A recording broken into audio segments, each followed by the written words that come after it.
তো ভিউয়ার্স, আমি এখানে আপনাদেরকে জাস্ট একটা মেসেজ পড়ে শোনাতে চাচ্ছি। মেসেজটা আমাকে তানজিলার শ্বশুরবাড়ি থেকেই, মানে শ্বশুরবাড়ি এলাকা থেকে একজন পাঠিয়েছে যে অ্যাকচুয়ালি তানজিলার কি বিষয়টা নিয়ে তানজিলার শাশুড়ির সাথে ঝগড়া ঝামেলাটা লাগে। তো আমি পাশে আপনাদেরকে এই মেসেজটা দিয়ে দিব, যদিও হয়তো মানে এত বড় একটা মেসেজ এবং এত ছোট ছোট লেখা আপনারা হয়তো পড়তে পারবেন না, বাট আমি একটা ফুটেজ দিয়ে দিব, বাট আমি একটু পড়ে আপনাদেরকে শোনাচ্ছি। যে মূলত তানজিলার বাড়িতে তানজিলার শাশুড়ির সাথে গ্যাঞ্জাম লাগে সাকিবের টাকা চুরি নিয়ে। বাড়ি নিয়ে অনেক ভেজাল চলতেছে, ওই কারণে সাকিবের 5 লক্ষ টাকা দোকান থেকে দিয়েছে, বাড়ি বন্ধক দিয়েছে, ওই কারণে অনেক টাকার ঋণ শেষমেশ এখন অল্প কিছু টাকা আছে, না হলে ওরা বাড়িটা নিয়ে যাবে। এ কারণে দোকান থেকে 5 লক্ষ টাকা সাকিব গিয়ে বাড়িতে দেয়। এখন ওদের বাড়ি করে নিয়েছে এবং সাকিবদের বাড়ি এখন কিছু লোনের জন্য সাকিবের বাড়ি থেকে বের করে দিতে চাইছিল, যার কারণে সাকিব টাকা চুরি করতে বাধ্য হয়েছে এবং তানজিলাকে না জানিয়েই দোকান থেকে লক্ষ টাকা দিয়ে সাকিব তার চাচি এবং চাচাকে দেয়। সাকিবকে তানজিলা জিজ্ঞাসা করে। ভিউয়ার্স, এখানে মানে কমেন্টটা এত বড় আর কমেন্টে কোনো ধরনের কোনো দাড়ি কমা নেই, যার কারণে আমার পড়তে খুবই কষ্ট হচ্ছে। তো তানজিলা যখন জানতে পারে টাকা চুরির কথা, সাকিবকে অনেকবার বলে, সাকিব স্বীকার করে না। পরবর্তীতে সাকিব বাধ্য হয়ে তানজিলার কাছে সব কথা শেয়ার করে, যার কারণে তানজিলা সাকিবের গায়ে হাত তোলে। রাত্রিবেলাতে অনেক চিল্লাচিল্লি ঝগড়া ঝামেলা হয়, যার কারণে তানজিলা শ্বশুর শাশুড়ি পাশের ঘর থেকে বের হয়ে আসে এবং জানতে চায়। আর তারপরেই তানজিলা চিল্লাপাল্লা করে, গালিগালাজ করে, চোর বলে এবং সেই রাত্রে বাচ্চা নিয়ে চলে যেতে চায়। সাকিব পা ধরে তানজিলাকে আটকায় এবং বলে আর কোনোদিন এরকম করবে না। তখন তানজিলার শ্বশুর বলে যে আমরা বিপদে পড়েছি, যার কারণে টাকাটা নিয়েছি, তুমি 3 মাস সময় দাও, আমি তোমাকে টাকা দিয়ে দিব। যার কারণে তানজিলা ওই বাড়িতে থাকে। গালাগালি করেছে তানজিলার নামে এই বাড়িটা লিখে দিতে হবে। তানজিলা এই কথা তার শ্বশুরকে বলে, আমার যেহেতু টাকা নিয়েছেন, বাড়ি আমার নামে লিখে দিবেন, আমার ছেলে এবং আমার নামে কোনো কিছু নাই, আমাকে যখন তখন আপনারা বাড়ি থেকে বের করে দিতে পারেন। আমি 3 মাস সময় দিয়েছি, তোমার লেখাটা আমি তোমার লেখাটা লিখছে কেন, তোমার লেখাটা আমি আস্তে আস্তে দিয়ে দিব, মানে টাকাটা হইতে পারে। দোকানের জন্য কিছু মাল আনতে 1 লক্ষ টাকা দিয়েছে সাকিব। তানজিলাদের ফ্যামিলিতে অনেক মারামারি কিলাকিলি, তানজিলা তার শাশুড়ির সাথে খারাপ আচরণ করছে, তার শাশুড়িকে যা না তা বলছে, শাশুড়ি কিছু বলতে গেছে, চাচি শাশুড়ির সাথে যেসব আচরণ করেছে তা নিয়ে তাদের সংসারে অনেক অশান্তি হয়েছে। মিলাদের জায়গা সম্পদ সব বাদ করে নিয়েছে।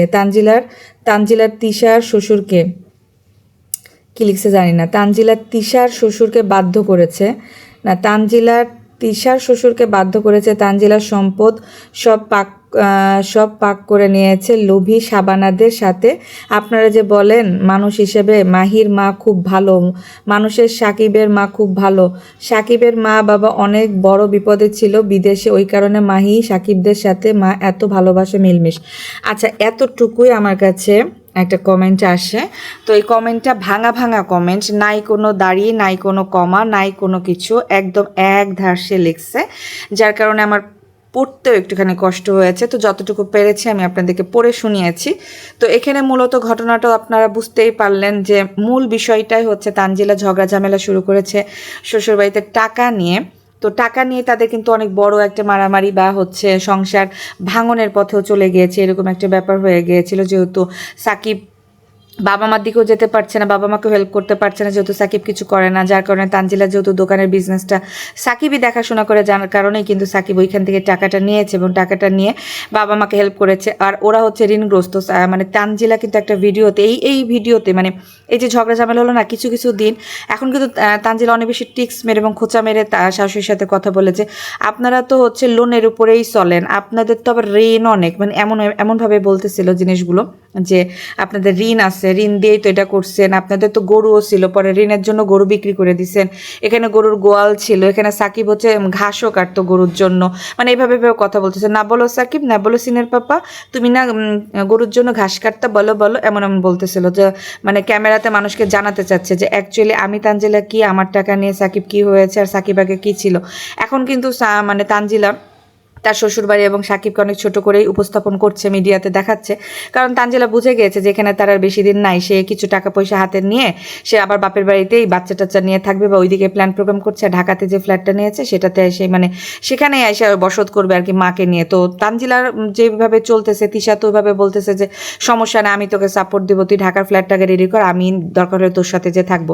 আর তিশা তো ঢাকা পাগল, তো যার কারণে তানজিলা একটু মায়ের বাড়িতে এসে ব্যাংকের অ্যাকাউন্টগুলো নিজের নামে করে নিতেছে। আজকে বাপ্পির সাথে যে তিশার সাথে ঘুরে ঘুরে ব্যাংকে যত কাগজপত্র ছিল, যত একক মানে যৌথ হচ্ছে তাদের ব্যাংকের অ্যাকাউন্ট ছিল সাকিব এবং তানজিলার নামে, সেগুলো তানজিলা সব কিছু নিজের নামে করে নিল। বললো যে আমার অনুমতি ছাড়া যেন একটা টাকাও সাকিব না নিতে পারে, ওই ব্যবস্থাটা করতে হবে, নাহলে আমি আর সাকিবকে বিশ্বাস করতে পারছি না, যেহেতু সে আমাকে এভাবে এতগুলো টাকা নিয়ে ঠকিয়েছে। আমি কষ্ট করে ইনকাম করব, আর তার বাবা বা তার মায়ের ঋণ আমি কেন শোধ করবো, যেটা হচ্ছে তানজিলার কথা। তো এই কথার উপর ভিত্তি করে কিন্তু তানজিলার শাশুড়ি তাদের এলাকার জমি জায়গা কিছু দেখিয়েছিল যে ভাগবাটরা হবে। তো এই কারণেই তা মূলত এই টাকা পয়সা নিয়ে গ্যাঞ্জাম শুরু হওয়ার কারণে কিন্তু তানজিলার শাশুড়ি ভিডিওতে দেখিয়েছিল তাদের জায়গা জমি কি আছে না আছে, কোথায় কি পাবে না পাবে। তো এটাও বলেছে যে আমার তো ছেলে একটাই, যা পাবে আমার ছেলেই পাবে। তো ছেলে হলে তো তানজিলারই সব, তানজিলারও যেহেতু একটা ছেলে, তো সেই ক্ষেত্রে কিন্তু তানজিলা এই জিনিসটা না বুঝে তানজিলা অনেক বেশি লাফালাফি করে একটা ভিডিও বানিয়েছিল যে আম্মা আপনি এটা কেন দেখালেন, আপনি তো এটা বিক্রি করে দিবেন। তা আপনি যেহেতু পরবর্তীতে এটা বিক্রি করে দেন, তাহলে আপনি কেন দেখালেন মানুষকে যে হচ্ছে এগুলো তানজিলাই পাবে বা এগুলো সাকিব পাবে, আমার ছেলে পাওয়া মানে তানজিলার পাওয়া। আপনি যে এত কিছু দেখাচ্ছেন ওগুলো তো একটা আমাদের না। তখন তানজিলার বিষয়টিকে আর শাশুড়ির বিষয়টিকে আসলে দুইজন দুই রকম কথা বলছে, তাদের কথার ভিতরে কোনো ধরনের কোনো মিল পাওয়া যাচ্ছে না। তানজিলা বারবার করে বলছে আম্মা আপনি এই কাজটা কেন করলেন, আপনি হচ্ছে এরকম জমি জায়গাগুলো ভিডিওতে দেখিয়েছেন বলে আমাকে কমেন্টে সবাই এসে বলতেছে যে তানজিলা তোমাদের তো অনেক জমি আছে, অনেক জায়গা আছে, তুমি কেন হচ্ছে এত মন খারাপ করছো, আস্তে আস্তে সবই হবে, তোমাদের তো জায়গা জমি আছে, জায়গা জমি বিক্রি করলে তো তোমাদের ঢাকার ফ্ল্যাটের টাকা হয়ে যাবে, তো আপনি এটা কেন দেখালেন, এগুলো তো আপনি সবই বিক্রি করে দিবেন, এই জায়গা যে পাচ্ছেন এই জায়গাগুলো তো আপনি রাখবেন না বা আপনার ছেলের নামে দিবেন না, আপনি তো বলছেন যে জায়গা আপনি বিক্রি করে দেবেন, বাড়ি আপনি বিক্রি করে দেবেন, আমাকেও তো আপনি বের হয়ে যেতে বলেছেন যে মায়ের বাড়িতে যে থাকোগা ছেলেকে নিয়ে, আমি আর পারবো না তোমাকে রান্না বান্না করে খাওয়াইতে, আপনি তো বলছেন। আবার আমি রান্না বান্না করে খেতে গেলেও আপনি আমাকে ওখানে থাকতে দেন না, রান্নাঘর ইউজ করতে দেন না। এগুলো কিন্তু তানজিলা ভিডিওতে বলছে, যে ভিডিওটা ডিলিট করে দেওয়া হয়েছে ভিউয়ার্স। এই কারণে তিশা তাড়াতাড়ি করে ভিডিও ডিলিট করাইছে তানজিলাকে এবং তানজিলার শাশুড়িকেও। তানজিলার শাশুড়ি বলছে গত 2 বছর তোমাকে বিয়ে করে আনানোর পর থেকে আমি নামাজ কালাম পড়তে পারিনি, তোমার সেবা করতে করতে, তোমার খাওয়া দাওয়া রান্না বান্না সব ঠিক রাখতে রাখতে, তোমার সংসার গুছাইতে যে আমি নিজের নামাজ কালাম পড়তে ভুলে গেছি, আমার সময় এভাবেই চলে যায়। তোমার বাচ্চা হওয়ার পর তোমার যেন ঘুম খাওয়া দাওয়ার কোনো হচ্ছে সমস্যা না হয়, যার কারণে তোমার ছেলেটাকে সারাদিন আমি নিয়ে বেড়াই, রাত্রিবেলাতে কান্না করলে আমি ঘুম থেকে উঠে ছেলে নিয়ে বসে থাকি, তুমি ঘুমিয়ে যাও। তো আমি এত কিছু কেন করেছি আজকের এই দিন দেখার জন্য? আমার ছেলেটা অনার্স পাস করেছে, আমার ছেলেটা যদি চাকরি বাকরি করতো তাহলে এই দিন আমার দেখা লাগতো না। শুধুমাত্র আমার ছেলেটা অনার্স পাস করে বেকার, আর তুমি হচ্ছে ইনকাম করো, যার কারণে তোমার কথা আমাকে শুনে চলতে হয়। আমি কেন তোমার কথা শুনে চলবো? তার থেকে আমার ছেলে চাকরি করুক, আমার ছেলে চাকরি করে তোমাকে নিয়ে আলাদা থাকুক, আমি তো তোমাকে আর খাওয়াবো না। মানে এই টাইপের ভিডিও কিন্তু তানজিলার শাশুড়ি বানিয়েছিল, যেটা কিন্তু তিশা ফোন দিয়ে তাড়াতাড়ি তানজিলা মানে সাকিবকে দিয়ে, তিশা কিন্তু সাকিবকে সরাসরি ফোন দিয়েছে। তিশার কিন্তু একটা জিনিস কি, তিশা অলওয়েজ না মানে ছেলে মানুষ ভেওড়া, তো ছেলে মানুষকে দিয়ে ফোন দেওয়া হয়েছে, সাকিবকে ফোন দিয়েছে, সাকিব তোমার মা তো এটা তো ঠিক করে নেই, সে তুমি কি এখনই বলো। তো সাকিব মানে মায়ের পাল্লায় আর বইয়ের পাল্লায় পরে পাগল হয়ে গেছে, এদিকে নিজে নিজে একা একা বিজনেস করতেছে, তেলের বিজনেস দিয়ে তানজিলা সাকিবকে ভাড়া বাসাতে বসায় রেখে আসছে। তো পরবর্তীতে সাকিব ওর মাকে ডিলিট করতে বলছে, ওর মা ডিলিটও করে দিয়েছে। আর তানজিলার শ্বশুর যেহেতু দেখতেছে যে সে একটা দোকানে কোনো রকম চলতেছে, মানে একদিন তানজিলা ভিডিওতে বলতেছিল যে আমার শ্বশুর বাজার করতে পারে না, আমার শ্বশুর একটু একটু করে বাজার নিয়ে আসে, প্রতিদিন একটু একটু করে বাজার নিয়ে আসে, তো আমার শ্বশুর শুধু শাকই খাওয়াইতেছে, 3 দিন ধরে শুধু ডাঁঠা শাকই খাচ্ছি, মানে এমন করে বলতেছিল। তখন তানজিলার শাশুড়ি বলতেছিল যে তুমি বাজার করো, তাহলে তুমি বাজার কী খাবা বলো, তাহলে আনে দিবে। তো বলছে আমি কী খাবো বলবো কেন, আমার শ্বশুর তো বাজারই করতে পারে না, আমার শ্বশুর শুধু অল্প অল্প করে বাজার করে, আপনারা মাসকাবারা বাজার করতে পারেন না? আমার আম্মু একসাথে বাজারে গেলে অনেক কিছু আমার আম্মু নিয়ে আসে, এমন এমন বলছে। তখন তানজিলার শাশুড়িরা কোনো কথা বলে না, চুপচাপই ছিল। তো তানজিলার এই টাইপের বড়লোকিপনা, সে ছিল গ্রামের একটা বস্তিতে থাকা মেয়ে। তো তানজিলা তিশা যখন বাপ্পিকে বিয়ে করে যখন বলে যে জানো আমার তো এরকম এরকম আছে, ওটা তো আমার বোনের মেয়ে, তো আমার তো ইচ্ছা ওকে নিয়ে আসে তা না, তখন তান যখন হইলো তিশার বাড়িতে বাপ্পির ছেলে তান, তো তানকে মানুষ করতে হবে, দেখতে হবে, তানকে জোগাইতে হবে, তানকে কোলে নিতে হবে, তখন ওই তানজিলাকে নিয়ে আসছিল তানের খেদমত করার জন্য, তানের চাকরানি বানানোর জন্য তানজিলাকে নিয়ে আসা হয়েছিল গ্রাম থেকে। এই ওসিলাতেই তানজিলা তিশার বাড়িতে ঢুকে তানের কর্মচারী হিসেবে, তানের কাজ করানো হিসেবে তানকে কোলে নিয়ে রাখার জন্য এই তানজিলাকে এন্ট্রি নেয় বাপ্পির মানে সংসারে। তখন থেকে কিন্তু এই তানজিলা এন্ট্রি নিয়ে নিয়েছে, তিশা ওভাবে রেখে দিয়েছে তানজিলাকে কাজ করব। তানজিলা কিন্তু আগে ঢাকাতে দেখতাম তাবিয়াকে খাওয়াই নিয়ে বেড়াতো, তাবিয়াকে কোলে নিয়ে বেড়াতো, তাবিয়াকে গোসল করাইতো, সবসময় সব কাজ করতো, এদিক ওদিক সব কিছু কাজ করতো, রান্নাবান্না করতো, বাবাকে মানে বাপ্পিকে চা বানাই দিত, পরোটা ভেজে দিত, ডিম ভাজি করে দিত, তানকে মুখে তুলে ভাত খাইয়ে দিত টাইম মতো, নুডলস রান্না করতো। এখন সেই তানজিলা শাশুড়ির ঘরে এসে পায়ের উপর পা তুলে খাবে আর শাশুড়ি সব কিছু করে দিবে। তো তানজিলার জীবনটা ছিল অন্যরকম। যারা যারা আপনারা আগে থেকে ভিডিওগুলো দেখেছেন তারা তো সবই জানে, তাদেরকে তো আর কিছু বলার নেই। কিন্তু এই কমেন্টটা তানজিলার শ্বশুরবাড়ির এলাকা থেকে আমাকে একজন করা হয়েছে, যার কারণে কমেন্টটা আমি আপনাদেরকে একটুখানি পড়ে শোনালাম। কমেন্টটা আমি স্ক্রিনে দিয়ে দিব, আপনারা যদি পারেন তাহলে পড়তে পারবেন। আমি তো পড়ে শুনিয়েছি, তবে আমি দেখলাম যে কমেন্টটা এত বড়, আমি যখন জুম করে তার একটা ক্লিপ নিয়েছি, ছবিটা নিয়েছি, তখন দেখলাম যে ওইটার আর পড়া যাচ্ছে না, ভাষাগুলো একদম এলোমেলো, পড়া যাচ্ছে না, যার কারণে আমি আপনাদেরকে পড়েও শুনেছি। তবে প্রমাণস্বরূপ আমি হচ্ছে ফুটেজটা আপনাদেরকে দিয়ে দেবো যেন আপনারা বুঝতে পারেন। তো তানজিলা শ্বশুরবাড়ির এলাকা থেকে আমার ভিডিও অনেকেই দেখেন, তাদেরকে অসংখ্য অসংখ্য ধন্যবাদ সত্যতা তুলে ধরার জন্য। আপনারা এটাও আমাকে কমেন্টে বলেছেন যে মাহির মা মানে তানজিলার চাচি শাশুড়ি, যেটা মাহির মা বলছেন, তানজিলার চাচি শাশুড়ি এবং চাচা নাকি ভালো না, তাদের সাথে নাকি আগে থেকে সাকিবদের সম্পর্ক খুবই খারাপ ছিল। কিন্তু সাকিবের বাবা যখন বিদেশে যে আটকা পড়ে তখন হচ্ছে চাচা মানে সাকিবের চাচা কিছু টাকা পয়সা দিয়েছিল, তখন থেকেই এই মাহির মায়ের সাথে সম্পর্ক ভালো হয়ে যায় সাকিবের মায়ের। তো সাকিবের মা এবং মাহির মা যেই কিন্তু তিশার পা ধরে এই তানজিলাকে বাড়িতে নিয়ে আসে। তানজিলার অতীত বর্তমান জানার পরেও কিন্তু এই সাকিবের মা তানজিলাকে এক ছেলের বউ করে নিয়ে আসার জন্য পাগল হয়ে গিয়েছিল। এখন তানজিলার শাশুড়ির চোখের পানি নাকের পানি তো বের হবে, আরও কত কিছু হয় ভিউয়ার্স, আপনারা শুধু দেখতে থাকেন। সোশ্যাল মিডিয়া যতদিন আছে, ইউটিউবে তিশা ফ্যামিলি যতদিন আছে, ততদিন আপনারা এই তানজিলার বিষয়গুলো, বাপ্পির বিষয়গুলো বা আরও যারা আছে সবার বিষয়গুলো জানতে পারবেন বা বুঝতে পারবেন। তো তানজিলা কিন্তু কখনোই কোনোদিনে বাপ্পির মেয়ে না, বাপ্পি শুধুমাত্র নাম দিয়ে তানজিলাকে আজকে বিয়ে পর্যন্ত নিয়ে আসছে ভিউয়ার্স। তো যাই হোক, বাপ্পির মন অনেক বড়, বাপ্পির মতো ছেলে হয় না, এই কারণে সবাই বলে বাপ্পি ভাই অনেক ভালো। তো বাপ্পি ভাইয়ের মতো কিন্তু আরিফ ভাইকে বানাতে চেয়েছে হচ্ছে সাবিনা, সাবিনার ঘরেও এরকম মরিয়মকে পয়দা করে, মরিয়মের মানে বাবা হচ্ছে কিবরিয়া, কিবরিয়ার মেয়েকে নিয়ে যে আরিফের ঘরে দিয়ে আরিফকেও মহৎ প্রমাণ করতে চেয়েছিল সাবিনা, কিন্তু আরিফ কিন্তু মহৎ প্রমাণিত করতে পারেনি, যার কারণে আরিফ কিন্তু ইউটিউব থেকে বিদায় নিয়েছে। আরিফের কিন্তু একটা চ্যানেল ছিল, ইউটিউবে এত এত নেগেটিভ কমেন্ট, এত এত বাজে কথাবার্তা আরিফ নিতে না পেরে আরিফ কিন্তু ইউটিউব বাদ দিয়ে ড্রাইভিং করা শুরু করে, মোটরসাইকেল ড্রাইভিং করতো, উবার চালাইতো, গাড়ি চালাইতো, গাড়ির বিজনেস করতো, তারপরে পাঠাও রাইড করতো, এখন হচ্ছে মানে গাড়ির ট্রেনার হিসেবে আসে। তো যার কারণে কিন্তু সে হচ্ছে নিতে পারেনি, কিন্তু সবাই তো আর বাপ্পি হইতে পারবে না, বুঝেন নাই? গালি গালাজ খেয়েও বাপ্পি কিন্তু ইউটিউবে ভিডিও করে, এখনও তানজিলাকে মেয়ে হিসেবে পরিচয় দেয়। কোনোদিনই কিন্তু তানজিলার এই পরিচয়টা বের করতে পারে নাই যে আসলে তানজিলার বাবার নামটা কি। তানজিলার বিষয়টা এখনও তিশা হচ্ছে কুয়াশা ধোঁয়াশার মতো করে সবার ভেতরে ছড়িয়ে দিয়ে রেখেছে। এই যে হচ্ছে তিশার হাত ধরে যে সাদিয়া টাদিয়া মাসুদ এরা এসছে, এরাও কিন্তু বলতে পারেনি আজ পর্যন্ত, সাহস পায়নি যে তানজিলা বাপটার নাম কি বা তানজিলা বাপ্পির মেয়ে। এটা সবাই জানে ভিউয়ার্স, সবাই সবার ভিডিওতে ইঙ্গিত দিয়েই বলেছে যে বাপ্পি ভাইয়ের মতো মানুষ হয় না। এমন মানুষ আছে নাকি যে তার মেয়েকে মেয়ে না, মেয়েকে পরিচয় দিয়ে বিয়ে দিবে, প্রতিষ্ঠিত করবে, এমন মেয়ে এমন বাবা দেখি নেই। তো বাপ্পি ভাই অনেক বড়। তার মানে ভিউয়ার্স কি বোঝাতে চাচ্ছে এখানে, আপনারা বুঝতে পারছেন? তা সাদিয়া এই কথাটা বলে দিয়েছিল একটা ভিডিওতে যে বাপ্পি ভাইয়ের মতো মানুষ হয় না। কারণ এই যুগে কোন মানুষটা আছে, কোন বাবা আছে যে অন্যের মেয়েকে নিজের মেয়ে হিসেবে পরিচয় দিয়ে সমাজে প্রতিষ্ঠিত করে তাকে একটা ভালো ফ্যামিলিতে বিয়ে দিবে, তার পড়াশোনা, অন্ন বস্ত্র খাদ্য বাসস্থান সব কিছু দেখবে। তো বাপ্পি ভাই আসলে ভালো, অন্যান্য ছেলেদের মতো না। আমরাও তো কোনো না কোনো ছেলেদের সংসার করছি, আমাদের মানুষ তো এরকম না। তো বাপ্পি ভাই এই কারণে ভালো, তো যার কারণে বাপ্পির এরকমভাবে নাম ফুটে দিয়েছে। তো বাপ্পির মান সম্মান একদমই নাই, যেটা সবাই আগাগোড়াই জানেন। কারণ বাপ্পি এই যে তিশা সাদা চামড়ার ভেতরে এমনভাবে ঢুকে গিয়েছে, যার কারণে বাপ্পি কালো চেহারা নয় সাদার ভেতর থেকে বের হতে পারতেছে না। তো বাপ্পির ফ্যামিলিতে মনে হয় সাদা চামড়ার কেউ নাই, আসলে কেউ নাই, যার কারণে বাপ্পি সাদা চামড়া দেখে তিশার ফাঁদে পড়ে গিয়েছে। আর নিশি তো থাকেই হচ্ছে, নিশিও কিন্তু সাদা চামড়া দেখে কিবরিয়াকেও ভালোবেসেছিল, কিন্তু নিশির কপালে সাদা চামড়া জুটে নাই, যার কারণে নিশি কিন্তু মালয়েশিয়া প্রবাসী ওই হচ্ছে আরিফরেই বিয়ে করছে। তো যাই হোক, সব কিছু মিলে আজকের ব্লগটা অনেক বড় হয়ে যাচ্ছে। আমি শুধুমাত্র ভিডিওটা বানাতে চাইনি, বানালাম শুধুমাত্র এই ভিউয়ার্সের একটা কমেন্টের জন্য। তো আপনাকে অসংখ্য ধন্যবাদ ভিউয়ার্স, আপনারা এরকম কমেন্ট করে আমাকে হেল্প করবেন। আপনারা যদি কোনো কিছু জেনে থাকেন অবশ্যই আমাকে কমেন্ট করবেন এবং আমাকে জানাতে চেষ্টা করবেন। আমার এই চ্যানেলটা সাবস্ক্রাইব করে পাশে থাকবেন। আজকে যারা নতুন আমার ভিডিওটা দেখছেন তারা অবশ্যই একটা লাইক কমেন্ট শেয়ার করে পাশে থাকবেন, এবং কে কোথায় থেকে আমার ভিডিওগুলো দেখছেন, কে কোথায় থেকে দেখছেন এটা অবশ্যই কমেন্ট করবেন, এটা আমার জানা খুব জরুরি। কারণ যেহেতু দেখছি যে তানজিলার শ্বশুরবাড়ির এলাকা থেকে কিছু কিছু মানুষ আমার ভিডিও দেখে কিছু কিছু হিন্টস বা কিছু কিছু জিনিস আমাকে জানাতে চেষ্টা করছে বা বড় বড় কমেন্ট আমাকে দিচ্ছে, যার কারণে কিন্তু আমি অনেক বেশি কৃতজ্ঞ আপনাদের সবার কাছে। আপনাদের ভালোবাসা পেয়ে আমি অনেক বেশি আনন্দিত হয়েছি।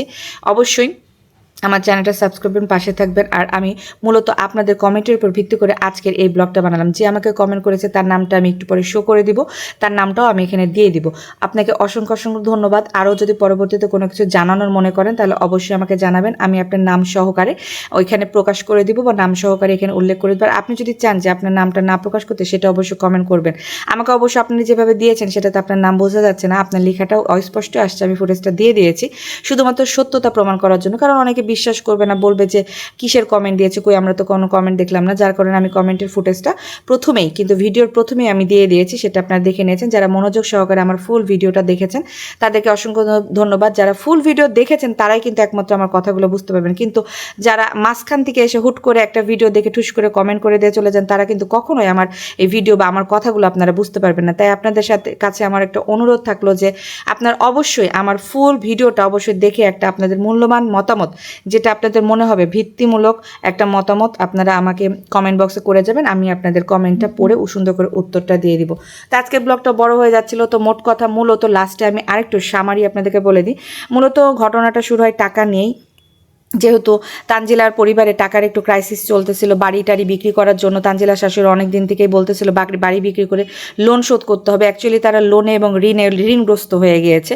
তো যারা ঋণগ্রস্ত হয়ে যায় তাদেরকে তো টেনে তোলা যায় না। তো এই কারণে হচ্ছে তানজিলা অনেক বেশি ড্যামেজ হয়ে গিয়েছে, তার শোরুমটা বন্ধ হয়ে গিয়েছে, কারণ অনেক বেশি ঋণে পড়ে গিয়েছে। যার কারণে দেখা যাচ্ছে টাকার লোন টোন নিয়ে অনেক বেশি ক্ষতিগ্রস্ত হয়েছে। আর এদিকে তখন সাকিব কন্ট্রোল করতে পারে নাই যে বাবা মায়ের কষ্ট যদি আমি ছেলে হিসেবে পাশেই দাঁড়াতে না পারি, যার কারণে তানজিলার অগোচরে টাকা পয়সা চুরি করতে বাধ্য হয়েছে। কারণ তানজিলাকে বলে নিলে তো তানজিলা কোনোদিনই টাকা পয়সা সাকিবকে দিবে না, কারণ তানজিলা সবসময় বলে আমার, এটা আমার না, বলো সিনের পাপ্পা, এটা আমার, এটা আমাদের। তো এই কারণে সাকিব কিন্তু কোনোদিন সাহসী পায়নি তানজিলাকে বলতে, কারণ সাকিব এতদিন সংসার করছে, সাকিব কিন্তু তানজিলাকে খুব ভালো মতো চিনে গিয়েছে যে তানজিলা 10 টাকাও দিতে চায় না। তো যার কারণে সাকিব বাধ্য হয়ে টাকা গোপনে সরিয়েছে এবং ঋণগ্রস্তদের ঋণ বাঁচিয়েছে। তো তার চাচাকে এই টাকাগুলো দিয়েছিল। তো টাকা চাচাকে দেওয়ার পরেও কিন্তু বাড়ি বন্ধক তারা ছুটাতে পারেন। যার কারণে তানজিলার শাশুড়ি বলা শুরু করেছিল আমরা বাড়ি বিক্রি করে দিব, তুমি তোমার বাবার বাড়িতে যেয়ে থাকো, আমরা বাড়ি বিক্রি করে দিব, বাড়ি বিক্রি করে আমাদেরকে ঋণ শোধ করতে হবে। তো এগুলো নিয়ে মোটামুটিভাবে তানজিলার কিন্তু সবসময় তো ঝগড়াঝাটি লেগেই ছিল। তো সেদিন রাত্রে যখন ধরতে পারে তানজিলাকেও পাশের বাসারই মানুষ কিছু কিছু কথাবার্তা বলেছে, যার কারণে তানজিলা রাত্রিবেলাতে সাকিবকে বলেছে যে হচ্ছে তুমি টাকা নিয়েছো কিনা আগে বলো, তুমিই নিয়েছো। যখন সাকিবকে তানজিলা একদম ডিরেক্ট আঙ্গুল তুলে বলে যে টাকা তুমি সরিয়েছো, তখন সাকিব আসলে ধরা পড়ে যায় এবং সাকিব তখন সব কিছু প্রকাশ করতে বা বলতে বাধ্য হয়। যখনই বলেছে তখনই তানজিলা রাত্রিবেলাতে ওই অবস্থায় চিল্লাচিল্লি গালাগালি এবং মারামারি করতে শুরু করে এবং বাচ্চা নিয়ে বের হয়ে যেতে চাই শ্বশুর বাড়ি থেকে। তখনই তার শ্বশুর শাশুড়ি চিল্লাচিল্লি শোনে, যেহেতু পাশাপাশি ঘর, আপনারা তো দেখেছেন ব্লগে তাদের বাড়িটা কেমন। তো পাশাপাশি ঘর শুনতে পায় এবং রাত্রেবেলায় মোটামুটি একদম পুরো গ্যাঞ্জাম তৈরি হয়ে যায়। যার কারণে সাকিব কিন্তু তানজিলাকে পা হাত পা ধরে আটকায় এবং তখনই কিন্তু তানজিলার শ্বশুর বলে যে আমি থাকতে আমার বেটার বউকে কেউ কিছু বলতে পারবে না, আমি যতদিন আছে আমার বেটার বউ এই বাড়িতেই থাকবে। তো এই কারণে তানজিলা কিন্তু সেদিন তার শাশুড়ির নামে মুখ খুলে, সেদিন তাকে শ্বশুরের সামনে তানজিলা রাত্রিবেলা চিল্লায় বলে যে আমার শাশুড়ি খারাপ, আমার শাশুড়ি আমাকে এভাবে অত্যাচার করে, আমার শাশুড়ি আমাকে বারবার বলে। আমি পাশের বাড়ি থেকে শুনেছি, পাশের বাড়ির লোকজন আমাকেও বলেছে আমার শাশুড়ি পাশের বাড়িতে যে সিনকে কোলে নিয়ে যে গল্প করে যে তানজিলা চলে যায়, তানজিলাকে এখানে থাকতে বলছে কি আমরা ঋণগ্রস্ত, আমরা বাড়িটারি বিক্রি করে আমরা চলে যাবো অন্য কোনো জায়গায় যে থাকবো, তানজিলার জন্য আমাদের সমস্যা হয়ে যায়, তানজিলা বাড়ি ছাড়তে চায় না। এই কারণে তানজিলা কিন্তু সবসময় ভিডিওতে বলতো আমার কি অধিকার নাই এই বাড়িতে থাকার, আপনার যদি ছেলেকে এখানে আপনি জন্ম দিতে পারেন, এখানে মানুষ করতে পারেন, এখানে বিয়ে দিতে পারেন, আমার কি অধিকার নাই যে আমার ছেলে সিন এই বাড়িতে তার জন্ম হয়েছে, এখানে তার বিয়ে হবে, এখানে আমার সিন থাকবে, এখানে আমি যদি একটা ফ্ল্যাট তুলি, এখানে আমি বাড়ি বানাবো, এই জায়গাটা আমার নামে লিখে দেবেন, আপনার কি উচিত না যে আপনার ছেলের বউ এখানে থাকুক। এইভাবে কিন্তু ভিডিওটা বানিয়েছে, যে ভিডিওটা ডিলিট করে দিয়েছে ভিউয়ার্স। তো সেই দিন কিন্তু তানজিলা এইসব বিষয় নিয়ে রাত্রিবেলা চিল্লাচিল্লি করে, তখন তার শ্বশুর সব কিছু জানতে পারে এবং বুঝতে পারে। তখন তার শ্বশুর কিন্তু বলে যে আমার বেটার বউ এখানেই থাকবে, আমি দেখবো আমার বেটার বউকে কে কি বলছে। তারপরে নাকি তানজিলা শান্ত হয়ে নাকি ওই বাড়িতে থাকে। এই কারণে তানজিলা ভিডিওতে এসে বলে আজকে বাবা দিবস ছিল কিন্তু আমি বাবা দিবস পালন করিনি, কিন্তু আমার বাবা দিবস হচ্ছে আজকে, আমি আমার শ্বশুরকে কিছু খাবার কিনে দিয়েছি আর আমার বাবার জন্য বাপ্পির জন্য একটা চশমা সানগ্লাস, আমার বাবা তো অনেক হ্যান্ডসাম, আমার বাবা কিন্তু অনেক হ্যান্ডসাম, আপনারা তো জানেন দেখেছেন। তো আমি হচ্ছে আমার বাবার জন্য আমার আব্বু বাপ্পির জন্য আর কি, তো সানগ্লাস নিয়েছে, সানগ্লাস গিফট করো। তো আজকে আমার বাবা দিবস, তো আমি আমার শ্বশুরকে অনেক বেশি ভালোবাসি, আমার শ্বশুরের জন্যই আমি এই বাড়িতে আছি। কারণ একটা সময় এমন হয়েছিল পরিস্থিতি, আপনারা তো জানেন না, আপনাদেরকে তো আমি বলিনি, একটা সময় আমার পরিস্থিতি এমন হয়েছিল যে আমি হচ্ছে সুইসাইড করতে গিয়েছিলাম, বা আমার হচ্ছে অনেক বেশি খারাপ অবস্থা হয়ে গিয়েছিল। আমার শাশুড়ি বলেছিল যে আমি এখানে থাকতে পারবো না, এই সেই পাশের বাড়ি থেকে যেগুলো আমি শুনেছিলাম, তখন আমার শ্বশুরকে বলার পর আমার শ্বশুর বলেছিল যে আমার ব্যাটার বউ এই বাড়িতে থাকবে, আমার ব্যাটার বউকে কে কী বলবে সেটা আমি দেখবো। তো সেদিন থেকে আমি সাহস পেয়েছি এবং আমি আমার শ্বশুরের কথার জন্যই এই বাড়িতে আছি। তাছাড়া আমি কবেই চলে আসতাম, আমি ওখানে জীবনেও থাকতাম না, আমার এই সংসার জীবনেও টিকতো না। আমি শুধু আমার শ্বশুরের মুখের দিকে তাকিয়ে আছি। তো সেইখানে কিন্তু সাবানা বেগম মানে এই যে তানজিলার শাশুড়িকেও দোষারোপ করে। তো ছোট ছোট ব্লগে অনেকবারই কিন্তু তানজিলা অনেক কিছু বলেছে, কিন্তু ভিউয়ার্স আপনারা তো পাগল, আপনারা বুঝতে পারেননি। আর এখনও যে ড্রামাটা করতেছে তানজিলা শুধুমাত্র টাকা ইনকাম করার জন্য, ভিউ ব্যবসা করার জন্য, এবং ঢাকার যে ফ্ল্যাট নিয়েছে ওই ফ্ল্যাটের টাকা এবং কাজটা শুরু করার জন্য। তারা রিসেন্টলি মিমের মেয়ে ইকরার, মিম এবং বাবুর মেয়ে ইকরার জন্মদিন খাওয়ার জন্য ঢাকা আসবে। তানজিলা তিশা কিন্তু অলরেডি বাজার করাকরি শুরু করে দিয়েছে। তারা কিন্তু রিসেন্টলি ঢাকা আসার প্ল্যান করছে এবং রিসেন্টলি ঢাকায় এসে তানজিলা কিন্তু তার বাড়ির কাজ ধরবে। তো ভিউয়ার্স আজকের মতো ব্লগ আমি এখানে শেষ করতেছি, অনেক বড় হয়ে যাচ্ছে। আমি কমেন্টটা আপনাদেরকে দিয়ে দেবো, আপনারা আবার দেখে নেবেন। আর অবশ্যই আপনারা কমেন্ট করে জানাবেন আজকের ব্লগটা কেমন লাগলো।